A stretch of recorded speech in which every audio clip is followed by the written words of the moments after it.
Welcome everyone to the December issue of the Highball Advisors Railroad Retirement Newsletter. My name's John McNamara, Highball Advisors.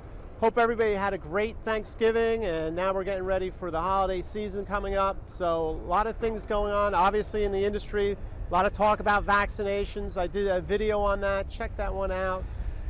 This month I put in the newsletter how to apply for your Railroad Retirement Annuity. Never did that before. Very important things you want to do. You know, start 3 months before. What identification do I need? What do I have to tell the Railroad Retirement Board? Check that video out. It's really, really important. Additionally, I have a good mailbag video on taxation of your railroad retirement, right? Tier 1, Tier 2, different taxation rates, all right? Also have a checklist on important numbers to know in 2022, right? What's the tax rates going to be? What's the brackets? Those type of things. Check that out. Very, very important. And then also, finally, have a very good graphic on food inflation, right? A lot of talk about inflation.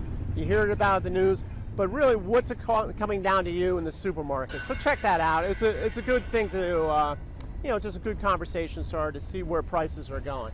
So feel free to reach out to me for boarding for railroad retirement process. If you're getting nearer to retirement, have any questions, feel free to do that. Subscribe to the YouTube channel, click on the notification bell. Any new videos come out, you'll be notified when they're out. So everybody enjoy the holiday season, and until next month, stay safe, stay on track, and take care. So long, everybody. Bye.